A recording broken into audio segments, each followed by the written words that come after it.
ये आपको पता है, मैंने पिछले लेक्चर में आपको बताया कि कौन से चैप्टर जो स्ट्रक्चर ऑफ एटम जो चैप्टर है, इस चैप्टर से कौन से टॉपिक आपको पढ़ने हैं इस सेशन में और कौन से टॉपिक्स जो है बोर्ड ने रिड्यूस कर दिया है, ये मैं आपको समझा चुका हूं। और इस सीरीज में आपको एक चीज मैंने समझाया था कि जो है जो बोहर मॉडल है ऑफ हाइड्रोजन एटम है, उसके पहले की सारी टॉपिक आपका रिड्यूस हो चुकी हैं। तो आइए मैं आज आपको स्टार्ट करता हूं। सबसे पहला topic Bohr model of hydrogen atom. तो अब देखिए Bohr model of hydrogen atom समझिए आप, और अपनी बुक खोल लीजिए, कॉपी पेन वगैरह ले लीजिए। मैं आपको पहले बता चुका हूं कि आप जो भी मैं यहाँ पे जो पॉइंट हाईलाइट करूं आप अपनी बुक में हाईलाइट करके उससे नोट्स बनाया करिए। तो आज मैं आपको जो पढ़ाने वाला हूं वो है Bohr model of hydrogen atom. जरा समझिएगा Bohr model of hydrogen atom के बारे में। तो कह रहा है कि Niels Bohr 1913 was the first explain the quantitatively the general features of hydrogen atom structure। तो आप देखिए जो नील्स बोहर थे आपके, ये फर्स्ट ऐसे साइंटिस्ट थे जिन्होंने क्या किया था, हाइड्रोजन एटम के स्ट्रक्चर्स और उसके स्पेक्ट्रम के बारे में एक्सप्लेन किया था। तो याद रखिएगा, Niels Bohr is the first scientist who explained the structure of hydrogen atom and its spectrum। इसको समझाने वाली ये पहले साइंटिस्ट थे हाइड्रोजन एटम के स्ट्रक्चर और उसके स्पेक्ट्रम्स के बारे में। तो आप देखिए यहाँ पे एक स्पेक्ट्रम जो वर्ड है, मैं इसको समझा दूं आपको। स्पेक्ट्रम का मतलब होता है कि जैसे आपने रेनबो देखा होगा, तो रेनबो में क्या होता है, 7 कलर की लाइट होती है। तो वो जो 7 कलर होता है, आपको पता है होगा कि फिजिक्स में थोड़ा बहुत आपको पता होगा कि जो हर एक कलर जो होते हैं सबकी फ्रीक्वेंसी और वेवलेंथ डिफरेंट होती है। तो अब क्या हो गया कि उसमें 7 कलर की लाइट है, तो उसमें 7 कलर की जो लाइट है उसमें 7 का अलग अलग फ्रीक्वेंसी होगी, अलग अलग क्या होगी, वेवलेंथ होगी। तो लेकिन वो सब क्या है, एक बैंड में, एक ग्रुप के रूप में आपको मिल रहे हैं। तो उसी को हम लोग क्या बोलते हैं, स्पेक्ट्रम कहते हैं। यानी याद रखिएगा, spectrum is the group of light contain different frequencies and wavelength. याद रखिएगा, इसी को स्पेक्ट्रम कहते हैं। तो हाइड्रोजन के स्पेक्ट्रम और हाइड्रोजन के स्ट्रक्चर्स के बारे में सबसे पहले स्टडी करने वाला या एक्सप्लेन करने वाला जो साइंटिस्ट है उसका नाम था बोहर। अब जरा आगे समझिए, कह रहा है कि the theory is not modern quantum mechanics. कह रहा है the hydrogen atom structure and spectrum thought the theory is not modern quantum mechanics, it can still use to rationalise the many points of the atomic structure and spectra. अब देखिए इसमें कह रहा है कि ये जो थ्योरी है, the theory is not modern, ये कोई नई थ्योरी नहीं थी, इन्होंने किसी नई थ्योरी का यूज नहीं किया था। और अगर हम लोग नई थ्योरी की बात करें तो नई थ्योरी आपकी जो थी मॉडर्न क्वांटम मैकेनिक्स जो है, सबसे नई थ्योरी है, बहुत ही लेटेस्ट थ्योरी है, इन्होंने इसका यूज नहीं किया था। बोहर ने बिना क्वांटम थ्योरी का यूज किए ही इन्होंने बता दिया, रिलेशन शो कर दिया, क्या रेशनलाइज किया था, the atomic structure and spectra. इन्होंने बिना क्वांटम मैकेनिक्स पढ़े, बिना क्वांटम मैकेनिक्स का यूज किए, इन्होंने एटॉमिक स्ट्रक्चर और उसके स्पेक्ट्रा को समझा दिया। एटॉमिक स्पेक्ट्रा और एटॉमिक स्ट्रक्चर को इन्होंने समझाया। Bohr model for hydrogen atom is based on the following. अब देखिए, अगर आपसे पूछे कि जो बोहर मॉडल है इसके पोस्टुलेट पूछे जाए आपसे, तो ये हेडिंग डाल लीजिएगा, ऐसे बना के लिखिएगा, बोहर्स मॉडल पोस्टुलेट। अब ये बोहर मॉडल के पोस्टुलेट किस पे बेस्ड है बेटा, याद रखिएगा, मैं आपको शुरू में बता चुका हूं, एटम जो हाइड्रोजन एटम है, हाइड्रोजन एटम या किसी भी एटम के स्ट्रक्चर और उसके स्पेक्ट्रा, स्ट्रक्चर ऑफ उसके स्पेक्ट्रा पे बेस्ड है। ये क्या, Bohr model for the hydrogen atom postulate, postulate of Bohr model. तो अब देखिए हम स्टार्ट करते हैं postulate of Bohr atomic model. तो इसका जो फर्स्ट पोस्टुलेट है, बोहर मॉडल्स का जो फर्स्ट पोस्टुलेट, इसको समझते हैं। तो first postulate of Bohr model क्या कहता है। अब देखिए ये आपको, ये फर्स्ट पोस्टुलेट आपको लिखना है अपनी कॉपी में। The electrons in hydrogen atom can move around the nucleus. कह रहा है कि दो हाइड्रोजन एटम होता है उसके अराउंड, उसके न्यूक्लियस के अराउंड सर्कुलर पाथ बना रहता है। क्या बना रहता है? सर्कुलर पाथ रहता है। और इस पाथ का जो डिस्टेंस होता है यानी कि रेडियाई जो होती है वो न्यूक्लियस से इसकी रेडियाई, न्यूक्लियस से इस पाथ की रेडियाई क्या होती है? फिक्स होती है। और इतना ही नहीं, इसकी एनर्जी भी फिक्स होती है। और इसी पाथ को ऑर्बिट कहा जाता है। इसी पाथ को क्या बोलते हैं? ऑर्बिट। तो आप जरा समझिएगा, पहले इतना मैं समझा देता हूं आपको। इनके कहने का मतलब है कि जो एटम होता है उसमें एक न्यूक्लियस पार्ट होता है, आपको पता है पॉइंट न्यूक्लियस होता है। अब इसके अराउंड सर्कुलर पाथ बने होंगे और इसी सर्कुलर पाथ में इलेक्ट्रॉन रिवॉल्व करता है। अब ये जो इलेक्ट्रॉन इस सर्कुलर पाथ में रिवॉल्व कर रहा है, इस पाथ का जो यहां से न्यूक्लियस से जो डिस्टेंस है यानी कि जो रेडियाई है, ये रेडियाई इसकी क्या है? यहां से फिक्स होती है। और साथ में जो इलेक्ट्रॉन जिस पाथ पे रिवॉल्व कर रहा है, इसकी एनर्जी क्या? एनर्जी भी इसकी क्या होगी? फिक्स होगी। इसकी एनर्जी भी फिक्स होगी। और इसी पाथ को क्या नाम दिया गया? ऑर्बिट। इसी पाथ को ऑर्बिट कहते हैं। इसका मतलब जो इलेक्ट्रॉन होता है वो न्यूक्लियस के अराउंड फिक्स ऑर्बिट यानी कि फिक्स एनर्जी लेवल, या फिर ऐसे कह सकते हैं फिक्स पाथ या फिक्स ऑर्बिट में फिक्स रेडियाई पर क्या करता है? रिवॉल्व करता रहता है। The stationary state allowed to the energy state. These orbits are arranged concentrically around the nucleus। याद रखिएगा, कह रहा है कि जो आपका न्यूक्लियस है, न्यूक्लियस के अराउंड ये एनर्जी लेवल बने रहते हैं। और ये जो एनर्जी लेवल होते हैं इनका एक फिक्स लेंथ होता है यहाँ से न्यूक्लियस से, ठीक है, जिससे हम लोग इसकी रेडियाई कहते हैं। और ये रेडियाई सबकी हर एक ऑर्बिट की जो रेडियाई होती है वो फिक्स होती है। अब जैसे और इसकी एनर्जी भी फिक्स रहती है। जैसे ये न्यूक्लियस के सबसे पास वाला, ये फर्स्ट एनर्जी लेवल, ये सेकंड एनर्जी लेवल और ये थर्ड एनर्जी लेवल है। ऐसे जो बनेंगे ये फोर्थ एनर्जी लेवल है। और ये जो एनर्जी लेवल है इसकी वैल्यू को यन से रिप्रेजेंट करते हैं। अब जो याद रखिएगा, जैसे जैसे आपकी यन की वैल्यू बढ़ती जा रही है वैसे वैसे एनर्जी लेवल भी इंक्रीज कर रहा है। लेकिन सिर्फ वन की बात करें तो पूरे सेल के अंदर, पूरी ऑर्बिट के अंदर इसकी एनर्जी क्या होगी? फिक्स रहेगी। और इसी में इलेक्ट्रॉन क्या करता है? रिवॉल्व करता है। ये इलेक्ट्रॉन रिवॉल्व कहाँ करता है? फिक्स ऑर्बिट में।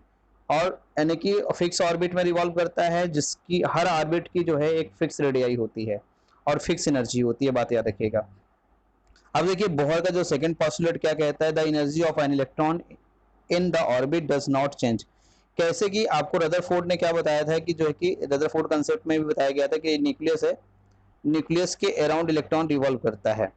लेकिन जो है जब हमने मैक्स प्लांक की जो थ्योरी थी, ठीक है, मैक्सवेल की जो थ्योरी थी, मैक्सवेल की इलेक्ट्रोमैग्नेटिक थ्योरी जब अप्लाई की गई पता चला कि जो है कि जब इलेक्ट्रॉन इस पर रिवॉल्व करेगा तो इसके रिवॉल्यूशन से इसमें क्या हो जाएगा? Due to change of direction change होने की वजह से क्या आ जाता है? इसमें ये एसिलेट कर जाता है। और एसिलेट करने की वजह से, क्योंकि एसिलेट कर जा रहा है तो इसके एसिलेट करने की वजह से जब इलेक्ट्रॉन रिवॉल्व करेगा तो ये अपनी एनर्जी को लूज करने लगेगा। जब लूज कर देगा अपनी एनर्जी को तो ये क्या हो जाएगा? ऐसे स्पाइरल होकर के इलेक्ट्रॉन क्या हो जाएगा? न्यूक्लियस में आकर के न्यूक्लियस से चिपक जाएगा, जिससे एटम कोलैप्स कर जाएगा। लेकिन ये जो एनर्जी लूज वाला कंसेप्ट है इसको बोहर ने साफ साफ मना कर दिया। बोला कि कोई भी इलेक्ट्रॉन जब किसी ऑर्बिट में रिवॉल्व करता है तो वो अपनी टाइम के साथ वो अपनी एनर्जी में कोई चेंज नहीं करता। इसका मतलब है कि कोई इलेक्ट्रॉन जब इस सर्कुलर पाथ पे घूमेगा तो उसकी एनर्जी लूज या फिर एनर्जी गेन नहीं होती। ये बात बोहर ने क्लियर कर दिया कि कोई भी इलेक्ट्रॉन जब किसी सर्कुलर पाथ पे रिवॉल्व करता है तो उस दौरान वो ना तो एनर्जी को लूज करता है ना तो गेन करता है। That means time to time वो अपनी एनर्जी में कोई चेंज नहीं करना चाहता। ठीक है, तो याद रखिएगा, तो यानी कि वो जो बोहर का रदरफोर्ड का जो कंसेप्ट था वो टोटली यहाँ पे रॉन्ग सिद्ध होता है, यानी कि वो स्ट्रक्चर गलत था इसके हिसाब से। अब आगे बढ़ते हैं हम लोग। अब देखिए जरा एक मेरी बात समझिए। अब बोहर ने कहा कि ये फिर अब सवाल ये उठता है कि इलेक्ट्रॉन्स जो होते हैं, इलेक्ट्रॉन जब रिवॉल्व करते हैं तो रिवॉल्यूशन के दौरान वो एनर्जी लूज नहीं करते, तो फिर जो एनर्जी लूज हो रही थी वो एनर्जी हो क्यों रही थी? तो एनर्जी लूज तो होती होगी कहीं पे। तो ये पूछा गया क्या कहीं एनर्जी लूज होती है? बोर ने कहा बिल्कुल होती, एनर्जी लूज होती है, लेकिन एक कब होता है, जैसे मान लीजिए ये न्यूक्लियस के से लेकर के कई ऑर्बिट बने होते हैं और इन ऑर्बिट में इलेक्ट्रॉन अरेंज रहते हैं। जो न्यूक्लियस के पास वाला होता है उसको फर्स्ट, इसको सेकंड ऑर्बिट, इसको थर्ड ऑर्बिट और इसको फोर्थ ऑर्बिट कहेंगे। ऐसे और भी ऑर्बिट बने होंगे। अब क्या होगा, जैसे मान लीजिए इस ऑर्बिट का कोई इलेक्ट्रॉन है, जब ये अपने से, देखिए मैंने अभी आपको समझाया था कि इसको यन से रिप्रेजेंट करते हैं और जैसे जैसे यन की वैल्यू बढ़ती जाएगी वैसे एनर्जी लेवल बढ़ता जाएगा। अब देखिए ये जो फर्स्ट एनर्जी लेवल का जो इलेक्ट्रॉन है, अगर ये जंप करके फोर्थ एनर्जी लेवल में जाना चाहता है, इसमें जाना चाहता है फोर्थ में, इसका मतलब ये लो एनर्जी से हाई एनर्जी में जाना चाहता है। जब कोई भी इलेक्ट्रॉन लो एनर्जी से हाई एनर्जी में जाता है तो बाहर से क्या करता है, एनर्जी को गेन करेगा। तो वो एनर्जी को गेन करेगा तभी जा पाएगा, इसको एनर्जी दी जाएगी, ठीक है, तब ये यहाँ से आगे की तरफ बढ़ पाएगा। लेकिन अगर मान लो कि यहाँ पे कोई ऑर्बिट है, ये ऑर्बिट है और ये कोई फोर्थ का, थर्ड का या फोर्थ का यहाँ का इलेक्ट्रॉन अगर यहाँ आना चाहता है, ठीक है, यानी कि फर्स्ट में आना चाहता है किसका, फोर्थ का इलेक्ट्रॉन। अगर फोर्थ का इलेक्ट्रॉन फर्स्ट में आना चाहता है तो ये तभी आ पाएगा जब ये क्या करेगा, अपनी एनर्जी को लूज करेगा, ठीक है। तो यानी कि इलेक्ट्रॉन के कहने का मतलब था, इलेक्ट्रॉन एनर्जी तभी लूज या गेन करते हैं जब क्या होता है, वो या तो अपने लोअर एनर्जी से हायर एनर्जी में जाते हैं या हायर एनर्जी से लोअर एनर्जी में जब वापस आते हैं तभी ऐसा करते हैं। लेकिन लोअर से हाई जाएंगे तो एनर्जी को गेन करेंगे और जब हाई टू लो आएंगे तो एनर्जी को लूज करेंगे। अब देखिए, लेकिन एक बात है कि जब हाई एनर्जी से इलेक्ट्रॉन वापस आता है लो एनर्जी में तो क्या करता है, अपनी एनर्जी को लूज करता है। लूज एनर्जी लूज होती है मतलब रेडिएशन बोलते हैं इसको, तो रेडिएशन करेगा। अब रेडिएशन जो है अलग अलग फ्रीक्वेंसी की होती है। तो अगर मान लीजिए इलेक्ट्रॉन जंप करके, मतलब किसी भी सेल से जंप करके इलेक्ट्रॉन, मान लीजिए यहाँ पे n2 से इलेक्ट्रॉन जंप करके n1 में आता है, तो अब बोहर ने समझाया कि अगर मान लीजिए n2 से इलेक्ट्रॉन जंप करके n1 में आता है, जैसे मान लीजिए सेकंड सेल से, थर्ड सेल से, फोर्थ सेल से जंप करके, मतलब किसी भी बड़े सेल से जंप करके 1 में अगर इलेक्ट्रॉन आएगा तो इससे जो रेडिएशन की जो लाइट होगी, जो डिफरेंट फ्रीक्वेंसी की जो लाइट होगी, उसकी जो सीरीज यानी कि जो स्पेक्ट्रम हमको मिलेगा, उस स्पेक्ट्रम या उस सीरीज को हम लोग क्या बोलेंगे, लाइमन सीरीज कहते हैं। क्या बोलते हैं, लाइमन सीरीज। और इस सीरीज में मोस्टली वही वेव आपको मिलेंगी, वही जो है लाइट मिलेगी आपको जो अल्ट्रा वायलेट रेंज की होंगे, ठीक है, अल्ट्रा वायलेट रेंज की मिलती हैं। और अगर कोई किसी बड़े सेल से जंप करके सेकंड फर्स्ट में ना जा करके सेकंड में वापस आ जाते हैं, किस में आता है, फर्स्ट में आ जाता, सेकंड में आ जाता है, तो किस जैसे फिफ्थ सिक्स से फोर्थ से जंप करके सेकंड में आ गया, थर्ड से जंप करके सेकंड में आ गया, तो किसी अगर जब कोई जंप करके हाई एनर्जी से लोअर एनर्जी के सेकंड सेल में आता है तो उसको बाल्मर सीरीज कहते हैं। और इसमें जो भी लाइट मिलती है वो आपको विजिबल लाइट मिलेगी। किस रेंज की मिलेगी, विजिबल लाइट के रेंज की मिलती है। विजिबल लाइट जो होती है उसकी फ्रीक्वेंसी 10 पावर 14 हर्ट्ज होती है, ठीक है, ये 10 पावर 14 हर्ट्ज होती है विजिबल लाइट की फ्रीक्वेंसी। और ऐसे अगर मान लीजिए किसी हायर सेल से थर्ड वाले में वापस आ जाता है तो इसको पासन सीरीज कहते हैं और ये इंफ्रारेड रेज होती है। ऐसे अगर 5 से 6 किसी बड़े सेल से फोर्थ में वापस आ जाए तो इसको ब्रैकेट सीरीज कहेंगे और ये भी इंफ्रारेड के लिए होती है। और ऐसे किसी बड़े सेल से फिफ्थ में वापस आ जाए तो इसको फुंड सीरीज कहते हैं और ये भी इंफ्रारेड की होती है। तो मोस्टली आपको इंफ्रारेड मिलती है, बस एक ही रीजन ये सबसे इंपॉर्टेंट है, विजिबल रीजन। विजिबल रीजन मतलब वही जो विबग्योर आप बोलते हैं ना, 7 कलर को जो आपको रेनबो दिखाई देता है, तो वो विजिबल रीजन का होता है। विजिबल रीजन इसको इसलिए कहते हैं क्योंकि ये ऐसी लाइट है जिसके कलर्स को या इसकी फ्रीक्वेंसी वाली डिफरेंट फ्रीक्वेंसी की लाइट को हम लोग अपनी नेक्ड आइज से भी देख सकते हैं, इसलिए इसका नाम रखा गया विजिबल लाइट। एक ऑर्डिनरी लाइट है ये। अब आगे समझिए। अब देखिए जो मैंने अभी आपको समझाया तो ये चीज आपका देखिए दिया हुआ है यहाँ पे। जैसे ये देखिए, ये आपका n = 1 दे रखा है, देख रहे हैं आप, ये n = 1 दे रखा है। तो अब n इक्वल टू 1 दे रखा है, तो आप समझिए जरा, इसका मतलब है कि कहीं भी हायर एनर्जी से,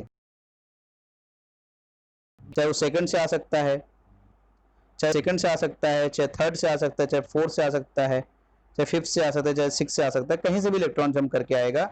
अगर वो चाहे जहां से जंप करके आए, लेकिन अगर वो जंप करके फर्स्ट में आ गया तो उसे हम क्या बोलेंगे, लाइमन सीरीज, और अल्ट्रावायलेट रेज की होगी। और देखिए यहाँ पे, अगर मान लीजिए इलेक्ट्रॉन जंप करके कहीं से भी जंप करके आया, जैसे मान लीजिए थर्ड से जंप किया, फोर्थ से जंप किया, फिफ्थ से जंप किया, सिक्स से जंप किया, किसी भी जगह से जंप करके अगर वो सेकंड वाले में आ गया तो उसको क्या बोलते हैं हम लोग, वाल्मर सीरीज। और इसमें वाल्मर सीरीज में आपकी जो है red, green, blue, violet line मिलती है। अब देखिए यहाँ पे ऐसे कह रहा है कि अगर मान लीजिए कि जो आपकी जो रेज है वो जो इलेक्ट्रॉन है किसी भी हाइगर एनर्जी से, जैसे फोर्थ, फिफ्थ, सिक्स से किसी भी हाई एनर्जी से जंप करके थर्ड में वापस आ जाता है, तो इसको हम लोग क्या नाम देंगे, बाल्मर सीरीज। क्या नाम देंगे, सॉरी, थर्ड में आएगा तो बोलेंगे, क्या बोलेंगे, पास्टन सीरीज। तो इसी तरीके से आप जो है देखिए सीरीज जो है आपका जो है, ये हम इस तरह से इसको रिप्रेजेंट भी कर सकते हैं, ठीक है। तो ये जो आपका था transition of the electron in the hydrogen atom, the diagram show the Lyman, Balmer and Paschen series का डायग्राम ये शो किया गया था। तो आपसे डायग्राम शो करने के लिए बोले तो आप इस तरह का डायग्राम बना सकते हैं, ठीक है। अब आगे बढ़ते हैं हम लोग। तो अभी तक तो हम लोग जो पढ़े हैं वो पोस्टुलेट क्या था आपका, पोस्टुलेट फर्स्ट पढ़ चुके हैं, पोस्टुलेट सेकंड पढ़ चुके हैं, ठीक है। अब पोस्टुलेट थर्ड पे आते हैं। किस पे आ जाते हैं, पोस्टुलेट थर्ड, बोहर का पोस्टुलेट नंबर थर्ड।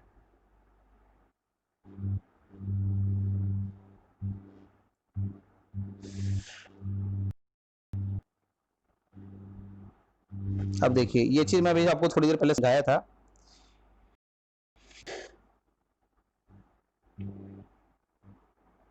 कह रहा है electron will move from the lower stationary state to higher stationary state. जब इलेक्ट्रॉन लोअर स्टेशनरी स्टेट से हायर स्टेशनरी स्टेट में मूव करता है, तो stationary state when required amount of energy to absorb by the electrons और the energy emit when electron move from higher energy to stationary energy state to lower energy state. कहने का मतलब है कि इसमें दो बातें कह रहा है। कह रहा है कि अगर इलेक्ट्रॉन जो है लोअर एनर्जी यानी फर्स्ट वाले सेल से सेकेंड, थर्ड, फोर्थ, देखिए अगर इलेक्ट्रॉन यहां से लोअर एनर्जी से हायर एनर्जी में जाएगा तो क्या करेगा, तो कह रहा है कि electrons will move the lower energy to higher stationary state. देख सकते हैं आप। तो कह रहा है कि तभी जाएगा जब ये रिक्वायर्ड करेगा एनर्जी को या एब्जॉर्ब करेगा एनर्जी को। तो इसका मतलब है कि इलेक्ट्रॉन को लोअर से हाई एनर्जी में जाने के लिए बाहर से एनर्जी देनी पड़ेगी, ठीक है। लेकिन अगर आपको क्या करना है, इलेक्ट्रॉन एनर्जी इमिट करने लगता है।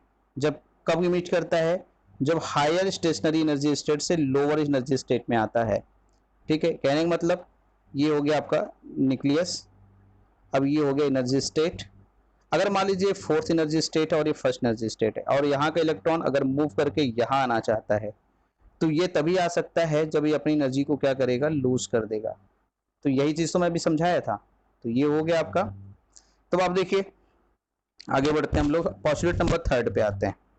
अब देखिए बोहर का पोस्टुलेट थर्ड क्या कहता है, द थर्ड मॉडल। अब जरा समझिएगा, ये कह रहा है द फ्रीक्वेंसी, ये भी पोस्टुलेट आप नोट करेंगे, the frequency of the radiation absorb और emitted when transitions occurs between to the two stationary state and different energy by the delta E। कह रहे the frequency of radiation absorb, frequency जो होगी radiations की वो absorb होगी या emit होगी, ठीक है। कितनी फ्रीक्वेंसी एब्जॉर्ब हो रही है या कितनी फ्रीक्वेंसी इमिट हो रही है। अगर आपसे कभी पूछा जाए कि किसी भी जब जब ट्रांसिशन होता है, यानी कि जब कोई इलेक्ट्रॉन एक सेल से दूसरे, यहाँ से इलेक्ट्रॉन जंप करके यहाँ जाए या यहाँ का इलेक्ट्रॉन जंप करके यहाँ आए, तो इस समय ऐसा करने में, इस तरह के ट्रांसिशन में कितनी फ्रीक्वेंसी ऑफ रेडिएशन एब्जॉर्ब हुई है, कितनी फ्रीक्वेंसी इमिट हो रही है। जो लाइट इमिट होती है, ठीक है, अब जैसे यहाँ से यहाँ जाता है बेटा, यहाँ से यहाँ जाएगा तो क्या करेगा, ये एनर्जी को एब्जॉर्ब करेगा। तो किस फ्रीक्वेंसी की एनर्जी को एब्जॉर्ब कर रहा है, कितनी फ्रीक्वेंसी एब्जॉर्ब कर रहा है, या फिर जब ये यहाँ से यहाँ आता है तो ये क्या करता है, एनर्जी रिलीज करता है, तो कितनी फ्रीक्वेंसी को रिलीज किया है, कितनी फ्रीक्वेंसी की रेडिएशंस को रिलीज किया है, ये कैलकुलेट कैसे किया जाता है। तो याद रखिएगा कैलकुलेशन का फार्मूला ये दिया हुआ है आपका, बहुत इंपॉर्टेंट है। तो याद रखिएगा जब कोई भी इलेक्ट्रॉन अपना क्या करेगा, स्टेट ट्रांजिशन करेगा, यानी कि एक स्टेट से दूसरी एनर्जी स्टेट में जब जाएगा, या लोअर से हायर में जाएगा, या हायर से लोअर में आएगा, तो वो जो रेडिएशन को एब्जॉर्ब करता है या जो रेडिएशन को इमिट करता है, वो रेडिएशन कितनी फ्रीक्वेंसी की होगी। तो याद रखिएगा, तो ये निकला second energy level minus first energy level, ठीक है, high energy level minus lower energy level upon H. H क्या आपका प्लैंक कांस्टेंट है, एच क्या है आपका प्लैंक कांस्टेंट है, और प्लैंक कांस्टेंट की जो वैल्यू होती है वो आप अपनी बुक में देख सकते हैं। एच की वैल्यू आपकी बुक में लिखा है, प्लैंक कांस्टेंट की वैल्यू ये 6.6, मैं अप्रॉक्सीमेट वैल्यू बता देता हूं, इंटू 10⁻34 जूल सेकेंड होती है। ये आपका जो है प्लैंक कांस्टेंट की वैल्यू होती है, ठीक है। तो आप इसको नोट कर सकते हैं, ये कांस्टेंट है एक आपका। अब बस आपको करना क्या है, अगर आपका एनर्जी स्टेट दिया हुआ है second energy state minus first energy state upon h कर दीजिए, आपकी फ्रीक्वेंसी निकल जाएगी बेटा, तुरंत फ्रीक्वेंसी निकल जाएगी। तो अब देखिए यहाँ पे दिया हुआ भी आपकी बुक में कि जो है कि E1 क्या है आपका, E2 क्या है, एनर्जी ऑफ द लोअर, देखिए E1 जो है लोअर एनर्जी है और E2 जो है आपकी हायर एनर्जी है। और ये याद रखिएगा E1 E2 ये higher energy minus lower energy upon h कर देंगे तो आपकी क्या आ जाएगी, फ्रीक्वेंसी है। फ्रीक्वेंसी को न्यू से लिखा जाता है, ठीक है, ये जो न्यू लिखा हुआ है आपका, ये फार्मूला जरूर याद रखें जब भी फ्रीक्वेंसी फाइंड करनी है during the transition of the electron from lower to higher, higher to lower energy.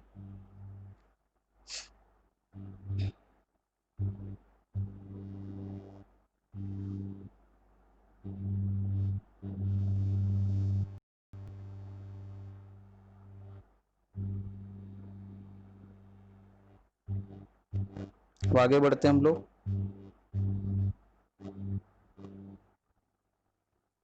और याद रखिएगा जो फ्रीक्वेंसी आप कैलकुलेट करते हैं, अब देखिए ये जो फ्रीक्वेंसी आप कैलकुलेट करेंगे यहाँ से, इस फ्रीक्वेंसी को क्या नाम दिया जाता है, ये देखिए आपकी बुक में बता रहा है, this frequency is commonly known as the Bohr frequency. अब जो फ्रीक्वेंसी आएगी आपकी उसको क्या बोलेंगे हम लोग, बोहर फ्रीक्वेंसी कहते हैं, ठीक है, क्या बोलेंगे, बोहर फ्रीक्वेंसी। तो कभी कभी क्वेश्चन में ऐसे बोल देता है कि बोहर कैलकुलेट करके बताइए, तो आप इस तरह से भी बता सकते हैं। चलिए आइए अब आते हैं पोस्टुलेट फोर्थ पे। अब देखिए पोस्टुलेट 4 क्या है आपका, पोस्टुलेट 4 में क्या कह रहा है, कह रहा है आपका the angular momentum of electron, angular momentum of electron.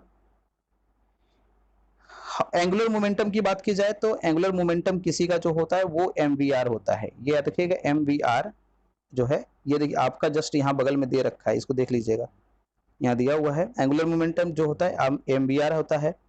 कह रहा है एंगुलर मोमेंटम ऑफ इलेक्ट्रॉन, किसी भी इलेक्ट्रॉन का जो एंगुलर मोमेंटम होगा किसमें, अ गिवन स्टेशनरी स्टेट, मतलब किसी भी ऑर्बिट में।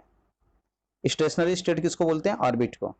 किसी भी ऑर्बिट में किसी इलेक्ट्रॉन का जो एंगुलर मोमेंटम होगा वो कितना होगा, याद रखिएगा ये एन एच अपॉन 2 पाई होगा। एन क्या है, वही आपका सेल नंबर है, यानी ऑर्बिट नंबर है। जैसे फर्स्ट ऑर्बिट का निकालना है तो एच, देखिए एच भी कांस्टेंट है, पाई भी कांस्टेंट है, तो एच अपॉन 2 पाई की जो वैल्यू होगी वो क्या होती जाएगी, बस मल्टीपल होती जाएगी। अगर फर्स्ट सेल है तो एच अपॉन 2 पाई 1 टाइम होगा, और अगर सेकंड ऑर्बिट है तो ये 2 टाइम हो जाएगी इसकी वैल्यू, अगर थर्ड है तो ट्रिपल टाइम हो जाएगी, यानी कि इसकी जो वैल्यू है ये क्या हो जाएगी, उतना मल्टीपल होती जाएगी जिस भी ऑर्बिट का एंगुलर मोमेंटम हम निकालेंगे। तो हम लोग कह सकते हैं कि an electron can move only the those orbit which it's angular momentum is integer multiple of h upon 2 पाई, यानी कि इलेक्ट्रॉन उसी ऑर्बिट में मूव कर सकता है जिस ऑर्बिट की जो वैल्यू है वो h अपॉन 2 पाई का मल्टीपल होना चाहिए। जैसे h अपॉन 2 पाई की जो वैल्यू होगी उसका या तो 1 टाइम हो, या तो 2 टाइम हो, या तो 3 टाइम हो, ऐसे कुछ ना कुछ इंटीजर मल्टीपल होगा, वही इलेक्ट्रॉन मूव कर सकता है, अदर देन इलेक्ट्रॉन मूव नहीं कर सकता। इसका मतलब बोहर ये कहना चाहते हैं कहीं ना कहीं कि इलेक्ट्रॉन हर जगह मूव नहीं कर सकता। इलेक्ट्रॉन वही मूव कर सकता है जहां पर एंगुलर मोमेंटम ये h/2 पाई का इंटीजर मल्टीपल होगा, वही मूव कर सकता है, वरना मूव नहीं करेगा।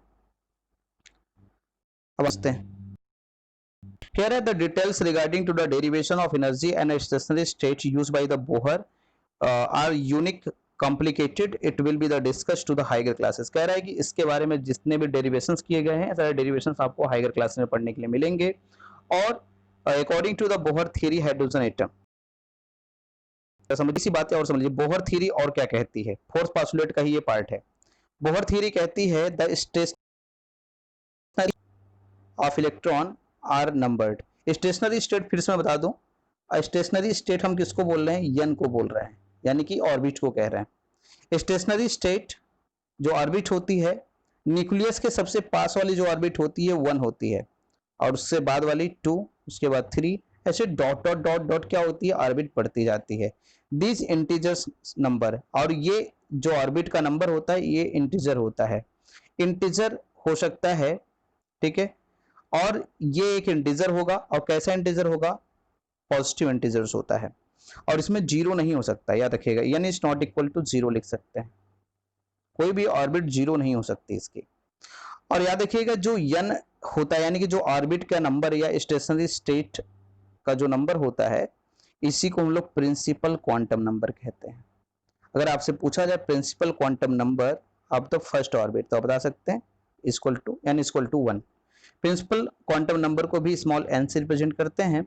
अगर मैं कहूं कि प्रिंसिपल क्वांटम नंबर 1 है तो हम कह 1 है तो हम कह सकते हैं n इक्वल टू 1। अगर प्रिंसिपल क्वांटम नंबर 2 है तो इसका मतलब n इक्वल टू 2 हो जाएगा, समझ आ गया कि नहीं। तो ये प्रिंसिपल क्वांटम नंबर, यानी कि किसी भी ऑर्बिट का जो नंबर्स होता है, किसी भी ऑर्बिट की जो संख्या होती है, वो प्रिंसिपल क्वांटम नंबर से रिप्रेजेंट की जाती है, यानी कि स्मॉल n से रिप्रेजेंट की जाती है, याद रखिएगा। अब दूसरी बात, the radii of stationary state are explain. और जो रेडियाई होगी, रेडियाई कैसे कैलकुलेट करेंगे स्टेशनरी स्टेट की, स्टेशनरी स्टेट मतलब ऑर्बिट, किसी भी ऑर्बिट की रेडियाई निकालनी है तो ये फार्मूला अप्लाई कर सकते हैं। किसी की भी रेडियाई आपको कैलकुलेट करनी है तो r n equal to n square into a nought. अब देखिए जो आप देखिए यहाँ पे रेडियाई ऑफ यन सेल, ठीक है, आर एन का मतलब हो गया, आर एन का मतलब ये कह रहे हैं कि रेडियाई ऑफ यन सेल, किसी भी यन सेल की रेडियाई निकालनी है तो जिस सेल की रेडियाई निकालनी है आपको, जैसे मान लीजिए R1 की रेडियाई, मतलब फर्स्ट सेल की रेडियाई निकालनी तो R1 इक्वल टू हो जाएगा 1 का स्क्वायर और इंटू ए स्क्वायर। अब देखिए ए स्क्वायर है क्या, ये एक्चुअल में यहाँ पे क्या है, एक कांस्टेंट है जिसकी वैल्यू होती है 52.9 पिकोमीटर, 52.9 पिकोमीटर होगा, 52.9 पिकोमीटर्स इसकी वैल्यू होती है। तो ये हमेशा कांस्टेंट रहता है। और आपको मैं एक चीज बता दूं कि अगर आप समझ लीजिए बेटा कि अगर आप क्या मान लें, फर्स्ट सेल की आप रेडियाई निकालना चाहते हो तो आप यहाँ पे 1 का स्क्वायर करेंगे कि नहीं, और इनटू लिखेंगे 52.9, ये लिखेंगे आप, तो आपका फाइनल आंसर क्या होगा, ये 1 का तो 1 हो जाएगा, आंसर तो यही आएगा ना। इसका मतलब आप ऐसे भी कह सकते हैं कि ये जो कांस्टेंट है यही फर्स्ट ऑर्बिट की रेडियाई भी है। फर्स्ट ऑर्बिट की रेडियाई कितनी होती है, 52.9 होती है। ए नॉट की वैल्यू कितनी होती है, ए नॉट जो है आपका कांस्टेंट है, ए नॉट की वैल्यू कितनी होगी, 52.9 होगी, और यही जो है फर्स्ट ऑर्बिट की रेडियाई है। और ये कांस्टेंट दिया था बोहर ने, इसलिए इसका, और कांस्टेंट कौन दिया था, ये कांस्टेंट बोहर ने दे रखा है, इसलिए बोहर ने इसका नाम जो रख दिया कि फर्स्ट सेल के लिए सेम यही वैल्यू होगी, फर्स्ट सेल के लिए जो रेडियाई होगी वो इसके कांस्टेंट के इक्वल होगी, इसीलिए फर्स्ट ऑर्बिट की जो रेडियाई है उसको बोहर ऑर्बिट कहते हैं, और उसकी रेडियाई को बोहर रेडियाई कह सकते हैं। फर्स्ट ऑर्बिट जो होता है उसको बोहर ऑर्बिट कहते हैं, याद रखिएगा, पहला ऑर्बिट जो होता है वो बोहर ऑर्बिट होता है, और इसकी रेडियाई जो होगी वो इनके बोहर कांस्टेंट के इक्वल होती है, यानी कि 52.9 पिकोमीटर होती है, ठीक है। अब याद रखिएगा जो electron, normally the electron in hydrogen atom is found in the orbit. कह रहा है कि जो हाइड्रोजन होता है, हाइड्रोजन का इलेक्ट्रॉन जो होता है आपको पता है के सेल में पाया जाता है, 1 इलेक्ट्रॉन होता है, तो यानी कि के यानी कि फर्स्ट सेल होता है। तो अब जो हाइड्रोजन एटम है उसका इलेक्ट्रॉन तो पहले ही सेल में पाया जाता है ना, तो इसका मतलब उस हाइड्रोजन एटम की रेडियाई कितनी होगी, 52.9 होगी। तो यही रेडियाई किसकी है, हाइड्रोजन एटम की रेडियाई है। अब क्या होगा, इसका मतलब है जैसे जैसे एन की वैल्यू बढ़ती जाएगी, ठीक है, कह रहा था इंक्रीज ऑफ एन, एन जैसे जैसे इंक्रीज करता जाएगा रेडियाई भी क्या होगी, बढ़ती जाती है। यानी कि जितने बड़ी एनर्जी लेवल होगा या जो ऑर्बिट न्यूक्लियस से दूर होगा, ठीक है, उसकी रेडियाई उतनी ही ज्यादा हुई होगी। अब आगे समझिएगा। अब यानी कि आप कह सकते हैं कि जो इलेक्ट्रॉन न्यूक्लियस से जितना ज्यादा दूर होता जाएगा उसकी रेडियाई बढ़ती जाएगी, ठीक है।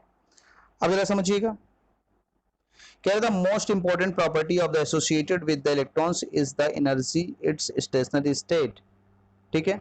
अब किसी की एनर्जी, जैसे आप जो है किसी भी n इक्वल टू 1 की, सेकंड की, थर्ड की, किसी भी ऑर्बिट की एनर्जी निकालना चाहते हैं तो आप क्या कर सकते हैं, ई एन यानी कि जिसकी एनर्जी निकालनी, फर्स्ट है सेकंड, यानी कि कोई भी जिसकी भी एनर्जी आप निकालनी है, उस स्टेट, जिस स्टेट की एनर्जी निकालनी है उसको निकालने के लिए आपको क्या करना पड़ेगा, 1 एनर्जी स्टेट कर दीजिए, आपका आंसर आ जाएगा।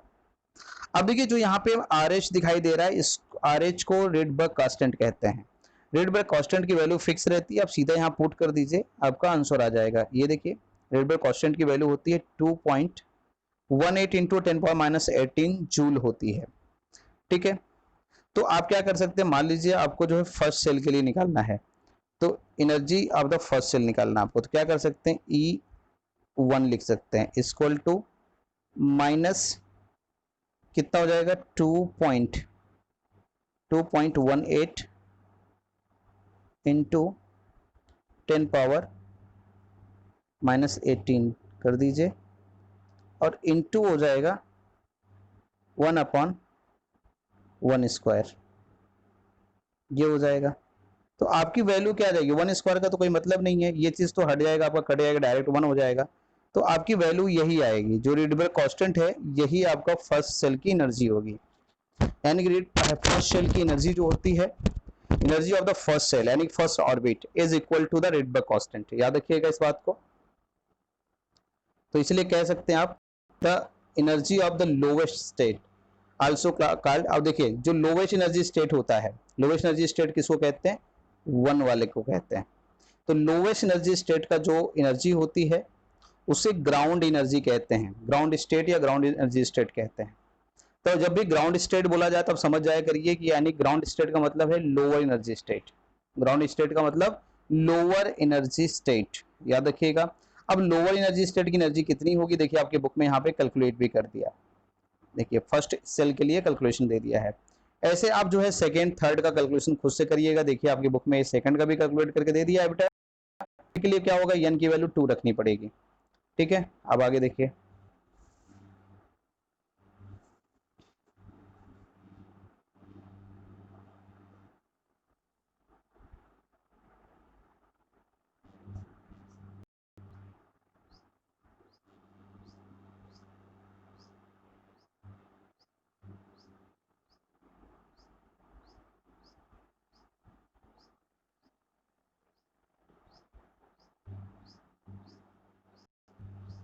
अब देखिए यहाँ पे आपसे कह रहा है कि एनर्जी स्टेट और एनर्जी लेवल डायग्राम, ठीक है, एनर्जी स्टेट या एनर्जी लेवल जो डायग्राम होता है, ये देखिए एनर्जी स्टेट या एनर्जी लेवल जो डायग्राम है,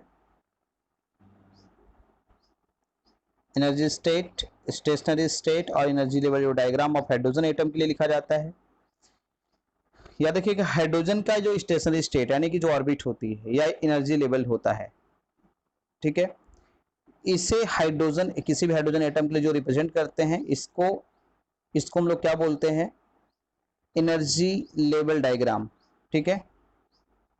द रिप्रेजेंटेशन ऑफ, ऐसे लिखिएगा, the representation of energy level of hydrogen atom is known as energy level diagram, या फिर ऐसे बोल सकते हैं the energy level of hydrogen atom represented by using energy level diagram, इसको याद रखिएगा।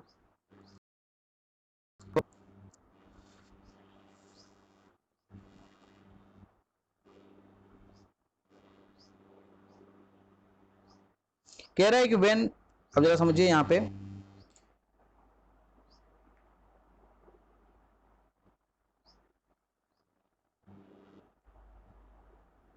कह रहे when electrons free from the influence of nucleus.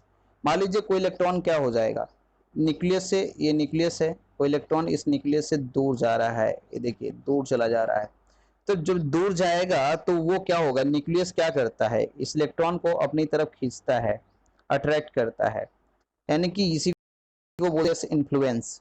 अब अगर मान लीजिए इलेक्ट्रॉन बहुत दूर चला गया, the electron free from the nucleus influence, तो वो न्यूक्लियस के इन्फ्लुएंस से दूर हो जाएगा, वो फ्री हो जाएगा, यानी कि न्यूक्लियस का कोई इफेक्ट उसके ऊपर काम नहीं करेगा। तो ऐसे समय में जो एनर्जी होती है is taken to be zero, तो उसे हम एनर्जी कहते हैं जीरो। यानी कि हम कहते हैं कि अगर कोई इलेक्ट्रॉन इन्फिनिटिव सेल में है, इन्फिनिटी सेल मतलब बहुत दूर है, तो याद रखिएगा आप कह सकते हैं उसकी एनर्जी क्या हो जाएगी, इन्फिनिटी सेल के लिए जो एनर्जी होगी ई इन्फिनाइट इक्वल टू जीरो होगा बेटा। ठीक है, अब सोचिए जो सबसे दूर वाला सेल है उसकी एनर्जी जीरो है, तो इसका मतलब इन्फिनाइट सेल की एनर्जी जीरो होती है, तो इन्फिनाइट के पहले वाले सेल जो होंगे उनकी एनर्जी क्या होगी, उनकी एनर्जी नेगेटिव होती है। तो याद रखिएगा यही कारण है क्योंकि इन्फिनिटिव सेल की एनर्जी जीरो होती है, इसीलिए उसके पहले के जितने सेल्स होते हैं उनकी एनर्जी माइनस साइन से लिखी जाती है। आप बुक में देख भी सकते हैं, एनर्जी कैलकुलेशन हमेशा नेगेटिव में किया जाता है। तो अब देखिए कह रहा है कि that the electron in this situations associated with the stationary state principal quantum number n infinitive, अगर n इन्फिनिटिव है तो इसे बोलते हैं is called n infinitive and its is called ionised hydrogen atom. उसे हम क्या बोलते हैं, अगर कोई भी हाइड्रोजन एटम का जो इलेक्ट्रॉन है वो बिल्कुल न्यूक्लियस से फ्री है, न्यूक्लियस इन्फ्लुएंस से फ्री है, तो ऐसे हाइड्रोजन एटम को आयनाइज्ड हाइड्रोजन एटम कहा जाता है। यानी किसी हाइड्रोजन एटम का इलेक्ट्रॉन अगर n इन्फिनाइट में प्रेजेंट है तो उसे आयनाइज्ड हाइड्रोजन एटम कहेंगे। when electrons is attract by nucleus and present in the orbit n, जब कोई इलेक्ट्रॉन क्या होता है किसी n ऑर्बिट में प्रेजेंट होता है और उस पर न्यूक्लियस का अट्रैक्शन फोर्स काम करता है, the energy emitted and energy is lowered.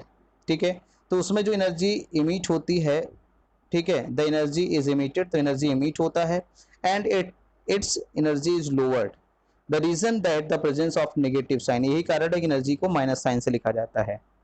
ठीक है, यानी कि आप समझ लीजिए कि इनफाइनाइट वाले सेल से पहले के जितने भी सेल्स होते हैं उनकी जो एनर्जी होती है वो माइनस साइन से लिखी जाती है। ठीक है, क्योंकि आउटर सेल के कंपैरिजन में यन सेल की जो एनर्जी होती है वो लोवर्ड होती है, ये शो करता है माइनस साइन।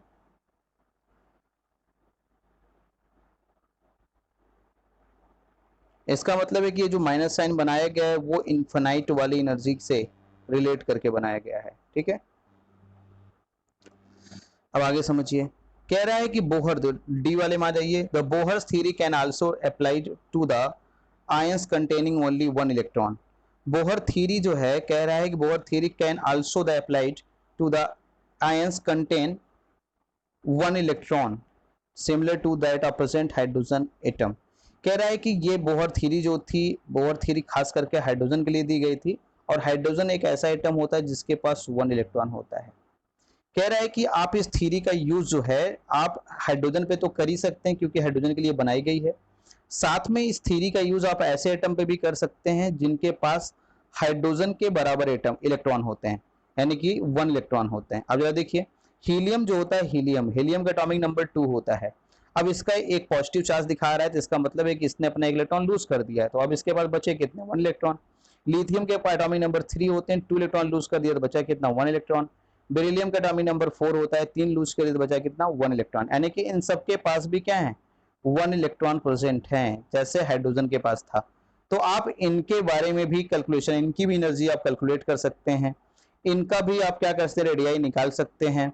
ठीक है, इनकी भी फ्रीक्वेंसी आप निकाल सकते हैं। ठीक है, तो बेटा तो आप ये सारे फार्मूला इनके लिए भी अप्लाई कर सकते हैं जो हाइड्रोजन जैसे इलेक्ट्रॉन वाले, यानी कि आइसो इलेक्ट्रॉनिक ऑफ हाइड्रोजन हैं, उनके लिए भी ये फार्मूले अप्लाई कर सकते हैं। जैसे आपको बस करना क्या होगा, आप एनर्जी कैलकुलेट कर रहे हैं, सेम वही फार्मूला लगाएंगे। यहाँ पे देखिए रिडबर्ग कांस्टेंट लिख दीजिए, यहाँ रख दिया गया है, और यहाँ पे एन स्क्वायर आप लिखते थे पहले से। बस आपको करना क्या है कि अब एटम क्योंकि चेंज हो रहे हैं इसलिए यहाँ पे एटॉमिक नंबर रखेंगे, यानी कि एनर्जी ऑफ सेल, किसी भी ऑर्बिट की एनर्जी निकालनी है तो आप रीडबर्ग कांस्टेंट रखें, उसके साथ साथ यहाँ एटॉमिक नंबर लिख दें, अपॉन एन स्क्वायर कर दें, तो आपकी जो एनर्जी वो जूल में कैलकुलेट हो जाएगी।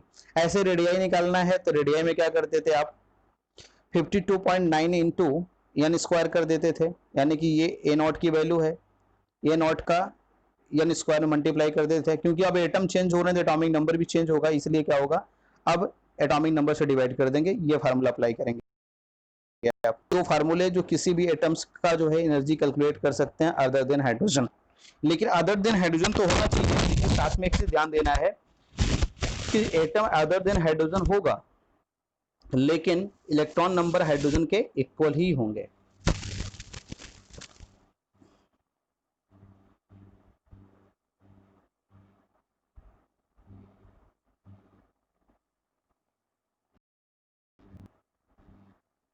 तो अभी यहाँ देखिए कह रहा है कि जो आपका जेड यहाँ पे जो नई चीज दिखाई दे रही है वो जेड है क्या यहाँ पे, तो यहाँ पे जेड आपका एटॉमिक नंबर है, आपको बता दिया मैंने अभी थोड़ी देर पहले भी बताया था।